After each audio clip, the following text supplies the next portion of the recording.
शिमला मिरची म्हणले की शक्यतो लय जणाला आवडत नाही भाजी, पण माझ्या पद्धतीनं तुम्ही जर अशी बटाटा डाळ घालून मिक्स केली झटपट तर नक्कीच घरचे तुमच्या आवडीनं खातील। खूप सोप्या साध्या पद्धतीनं मी ही रेसिपी दाखवलेली आहे आणि खूप टेस्टेड अशी आहे। अगदी घरातल्या मोजक्या साहित्यात ही रेसिपी होती। तर वेळ न घालवता मस्त अशा ढबू मिरची म्हणू शकता तुम्ही, शिमला मिरची म्हणू शकता। तर चला मग अशा सुंदर अशा रेसिपीला पाहू शकता किती सुंदर आहे अशा झटपट टिफिनसाठी लागणाऱ्या शिमला मिरचीची भाजीला सुरुवात करूया। शिमला मिरची, काही ठिकाणी ह्याला ढबू मिरची ही म्हणतात। हे पाव किलो आहे। प्रथम आपल्याला अशा प्रकारे ढबू मिरची घ्यायची आहे आणि अगदी सेंटरचं अशा प्रकारे काढून घ्यायचं आहे।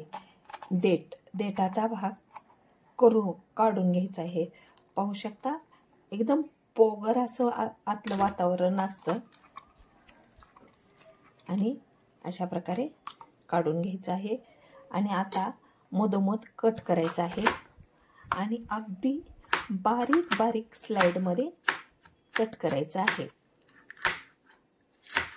पाहू शकता अशा प्रकारे पूर्ण पाव किलो मिरची मी आता कट करणार आहे। उभ्या कंडिशनमध्ये मी कट करत आहे।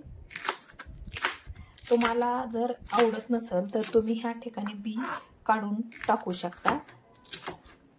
तर अशा प्रकारे मी पूर्ण आता ढबू मिरची कट करून घेणार आहे। अशा प्रकारे उभ्या कंडिशनमध्ये मी पूर्ण ढबू मिरची कट करून घेतलेली आहे आणि कट करायच्या अगोदरच 2 पाण्याने स्वच्छ धुवून कॉटनच्या कपड्याने पुसून कट केलेले आहे। पाहू शकता अशा प्रकारे कट झालेली आहे। टमाटेही मी उभ्याच कंडिशनमध्ये कट करून घेणार आहे। अशा प्रकारे एक बटाटा घेतलेलं आहे छोटंसं, वरचं पूर्ण मी साल काढलेले आहे आणि तेही अतिशय पातळ स्लाइडमध्ये उभ्या कंडिशनमध्ये मी कट करून घेत आहे। पाहू शकता अशा प्रकारे कट करून घ्यायचं आहे।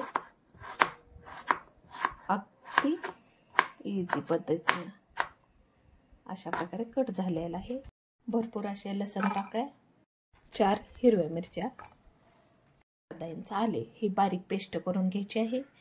कंडिशनमध्ये बारीक पेस्ट करून घ्यायची आहे। गॅस सुरू केलेला आहे, कढई ठेवलेली आहे। कढईत मोजकसं तेल घालायचं आहे। मी 2 माप रेग्युलर यूजचं घालत आहे।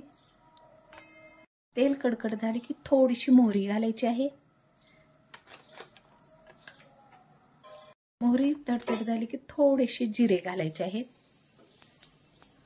आणि जिरे तडतड होत असताना आपल्याला जे स्लाइडमध्ये टोमॅटो कट केलेत ते घालायचे आहे। या ठिकाणी तुम्ही कांद्याचाही यूज करू शकता।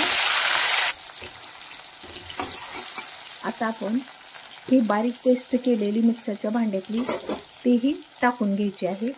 लो गॅसवर हे सारण आपल्याला परतून घ्यायचं आहे जेणेकरून खमंग हे सारण लागेल। मस्त असं परतून घ्यायचं आहे लो गॅसवर। परतत असताना आपल्याला थोडीशी हळद घालायची आहे। अगदी थोडीशी हळद घातलेली आहे मी। चवीनुसार मीठ घालायचं आहे। मीठ घालायचं आहे।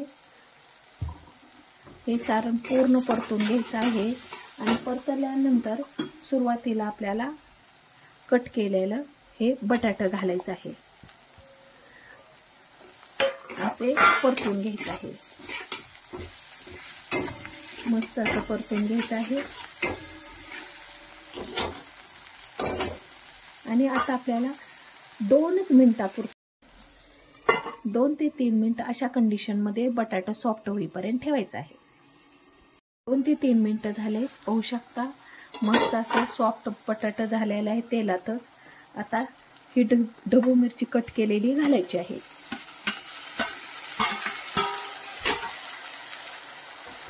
मस्त अशी खाली करून घ्यायची आहे आता आपल्याला।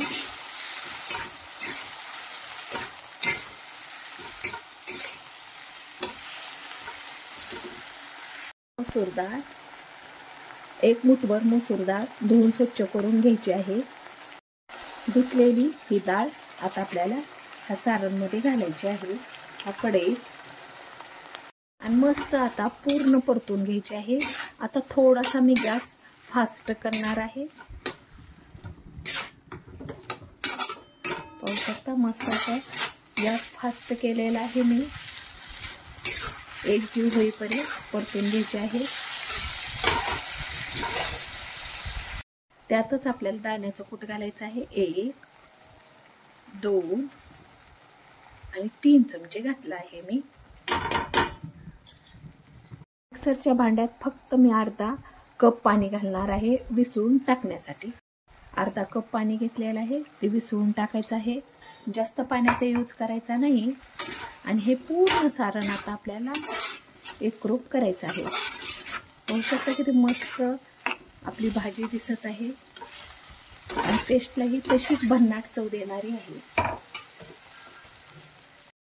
थोडासा मी धने पावडर टाकत आहे. मटन मसाला घालायचा आहे मस्त असा थोडासा. चिमटभर हिंग पावडर, जेणेकरून मस्त फ्लेवर येतो आपल्या भाजीला. आणि आता हे पूर्ण सारण आपल्याला हलवून घ्यायचं आहे.